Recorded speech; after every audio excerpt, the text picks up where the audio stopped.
So then with so you do include some Xactimate information. Then do I need that Xactimate?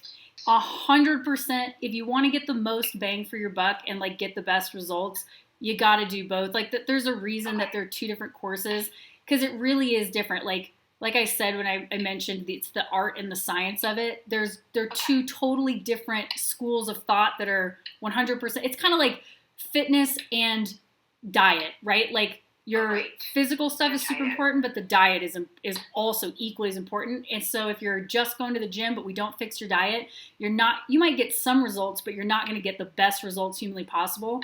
So we've got to master like every single little thing that you can know about Xactimate inside and out is going to help you with these adjuster negotiations. So look at it like this. Yes, it's a big chunk of change, but literally like the first 2 to 4 supplements pays for the whole thing.